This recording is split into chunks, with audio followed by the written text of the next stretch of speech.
Hello students, today I am going to teach the point heterochromatin and euchromatin and also to explain the mechanism of DNA replication. विद्यार्थी मित्रांनो, आज आपण हेटेरोक्रोमॅटिन आणि यूक्रोमॅटिन म्हणजे काय आणि त्याच्यामधील महत्त्वाचा फरक अभ्यासणार आहोत. त्याबरोबरच आजच्या तासाला आपण DNA रेप्लिकेशन म्हणजे काय याचाही अभ्यास करणार आहोत. Heterochromatin is nothing but the condensed region of chromosome. क्रोमोसोममधील किंवा क्रोमोनिमाटामधील जो कंडेन्स्ड भाग आहे, जो गुंतागुंत झालेला कंडेन्स भाग आहे, त्यालाच हेटेरोक्रोमॅटिन असं म्हणतात. आता त्याची व्याख्या बघा, 1 मार्काला प्रश्न असतो, what is heterochromatin? It is the region of eukaryotic chromosome, that is chromonimata, which remain condensed during early prophase and interphase.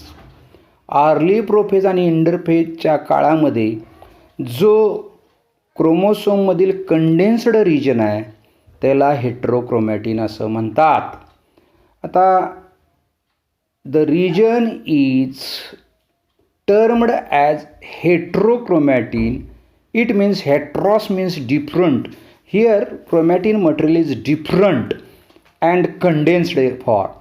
These regions are generally located near centromere, telomers and intercalated portion. हा भाग centromere, टीलोमर आणि इंटरकॅलेटेड portion जवळ क्रोमोसोममध्ये असतो. It is darkly stained, very IMP. तो कसा stained किंवा कसा असतो तर तो गडद रंगानं दिसतो. And it is genetically inactive portion. हा जो भाग आहे हा हेरिडिटरीच्या महत्त्वाच्या मुद्द्यानं तो इनॲक्टिव्ह रिजन संबोधला जातो. It has 2 to 3 times more DNA than in euchromatin. हा भाग यूक्रोमॅटिनपेक्षा दुप्पट किंवा तिप्पट जागेनं व्यापलेला असतो. It is transcriptionally inactive region. हा इनॲक्टिव्ह भाग आहे, हे आपण पाहिलेलं आहे. आता पुढचा पॉईंट आहे euchromatin. That is nothing but the loosely region of chromosome. The region of chromosome which are in non-condensed state or loosely state are termed as euchromatin. हा जो भाग आहे हा लूजली अरेंज्ड भाग आहे आणि विशेष म्हणजे या भागामध्ये महत्त्वाचं म्हणजे नॉन कंडेन्स्ड स्टेटमधील हा भाग आहे क्रोमोसोमचा. This region is loosely region which is mostly in a light stain. हा लाईट स्टेन म्हणजे फिकट रंगानं आपणाला दिसतो. And genetically very much active. आता हा लूजली अरेंज असल्यामुळं त्याबरोबरच हा भाग जेनेटिकली ॲक्टिव्ह रिजन आहे. इट रिप्लिकेट व्हेरी फास्टली, म्हणजे याच्यामध्ये रेप्लिकेशन जास्त ते फास्ट होतं. It is transcriptional active region. It has 2 to 3 times less DNA than heterochromatin. याच्यामध्ये भाग हा कमी व्यापलेला आहे. आता पुढचा भाग आहे DNA replication. We know DNA is the genetic material in eukaryotes which can be regulate and control all the activities of cell. DNAमुळं सजीवामधील सर्व कार्य कंट्रोल केली जातात. Due to its unique structure it can control the synthesis of other molecules of the cell as well as it duplicate itself, that is replication, for to distribute equally into equally newly formed daughter cell as a genetic material. आता DNAचं जे हे काय रचना ही वैशिष्ट्यपूर्ण आहे. ती DNA सोडून बाकीचे जे काही घटक आहेत त्यांच्यावर सुद्धा नियंत्रण करण्याचं काम, त्यांचंसुद्धा डबल करण्याचं काम हे DNAच्या आधिपत्याखाली होतं, ज्याद्वारे नवीन तयार झालेल्या पेशीमधील आनुवंशिक घटक समान विभागले जातात. DNA replication is autocatalytic function of DNA. आता हे जे DNA रेप्लिकेशन आहे हे ॲटोमॅटिक होत असतं. Now will B studying the important functions of DNA.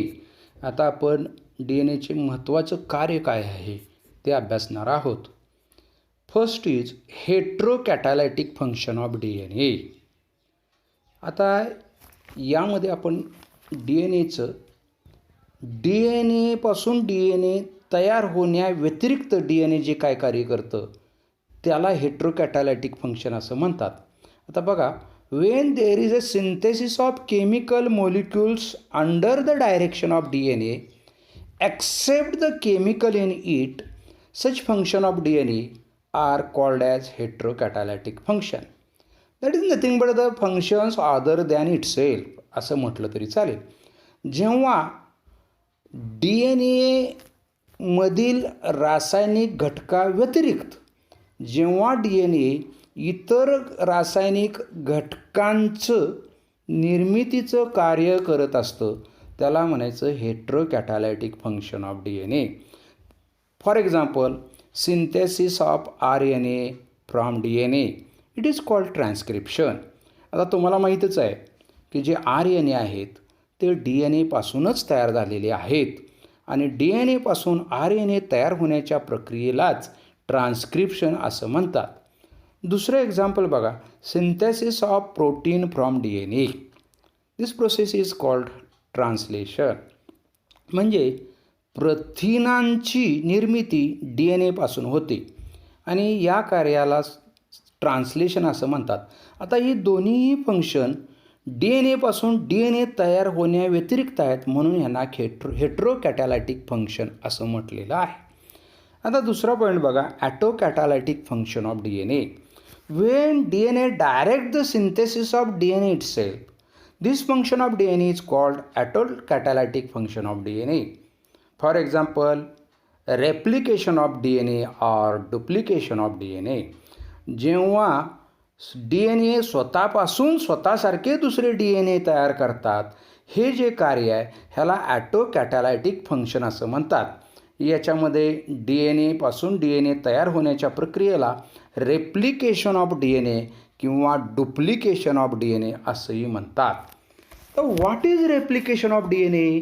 एक मार्काला प्रश्न येऊ शकतो की DNA रेप्लिकेशन म्हणजे काय? अतिशय सोपं आहे, लक्ष द्या.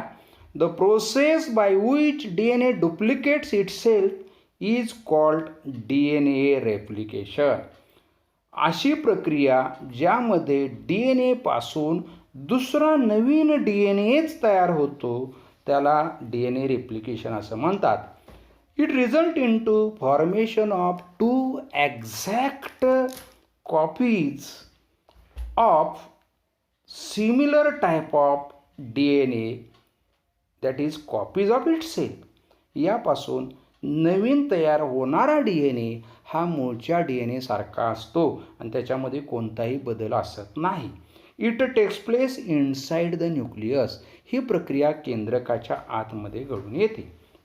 In eukaryotic organism DNA replication takes place only once in the cell cycle.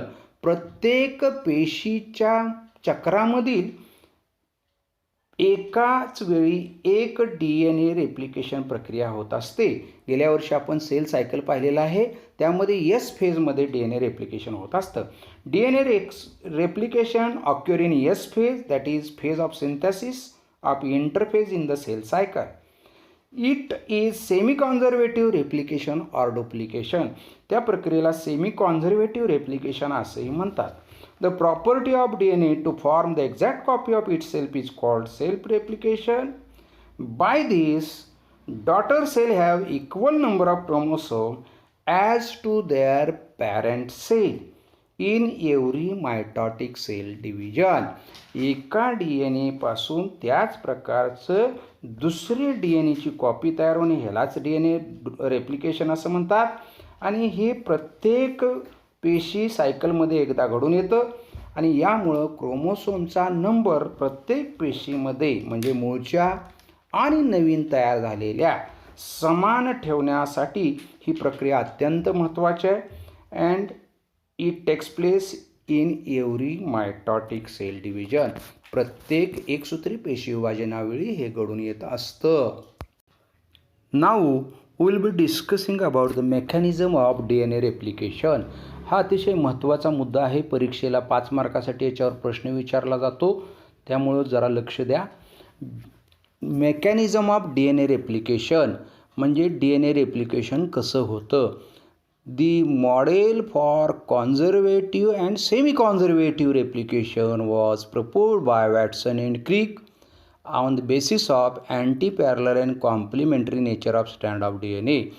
Watson आणि क्रिक यांनी DNAचं मॉडेल सांगितलेलं आहे. DNA रेप्लिकेशन हे सेमी कॉन्झर्वेटिव्ह मेथडनं होतं. म्हणजे मूळचा DNA जतन केलेला असतो, त्याच्या 2 स्ट्रँड सुट्ट्या होतात आणि त्या सुट्ट्या झालेल्या स्ट्रँडपासून कॉम्प्लिमेंटरी स्ट्रँड तयार होतात की ज्यामध्ये कॉम्प्लिमेंटरी बेस पेअर महत्त्वाचं कार्य करतात. ठीक आहे, आता आपण मेकॅनिझम बघू. First point that is activation of nucleotide. आता न्यूक्लिओटाईड 4 आहेत, तुम्हाला माहीत आहेत. DNAमध्ये ॲडिनिन, थायमिन, सायटोसिन आणि ग्वायनिन हे 4 न्यूक्लिओटाईड आहेत. ते सुरुवातीला ॲक्टिवेट करण्यासाठी त्यांना एनर्जीची गरज असते. हे न्यूक्लिओटाईड न्यूक्लिओप्लाझममध्ये असतात आणि केंद्रकातील प्लाझममधील या न्यूक्लिओटाईडना ATPमुळे ते ॲक्टिव्ह होतात आणि त्यामुळं मोनोफॉस्फेटचं रूपांतर ट्रायफॉस्फेटमध्ये होतं. आता बघा, there are 4 nucleotides such as adenine, thymine, cytosine and guanine. These are present in the nucleoplasm of the nucleus in the form of their monophosphate as DAMP, DTMP, DCMP, DGMP. D means deoxy adenosine monophosphate, deoxythymine monophosphate, deoxycytosine monophosphate and deoxyguanine monophosphate. By using ATP, they are activated into their triphosphates. ATP मिळाल्यामुळं त्यांचं रूपांतर ट्रायफॉस्फेटमध्ये होतं. अशा प्रकारे DATP, DTTP, DCTP आणि DGTP असे डिऑक्सिरायबोन्यूक्लियोटाईड ट्रायफॉस्फेटमध्ये मोनोफॉस्फेटचं रूपांतर होतं. This activation of nucleotide takes place in a presence of an enzyme. MCQ आहे बघा. हे कार्य कोणत्या एन्झाईमच्या अंडर होतं, तर that is in a presence of enzyme phosphorylase. Very IMP MCQ. Phosphorylase एन्झाईममुळं मोनोफॉस्फेटचं रूपांतर ट्रायफॉस्फेटमध्ये होतं ह्या न्यूक्लियोटाईडचं. So the process is known as phosphorylation आणि म्हणूनच या प्रक्रियेला फॉस्फोरायलेशन असं म्हणतात. आता दुसरा पॉईंट बघा, point of origin or initiation point.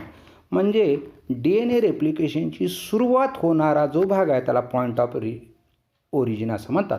DNA replication starts at certain specific points called as point of origin. That is also called as O point or initiation point. In eukaryotic organism there are several origin points.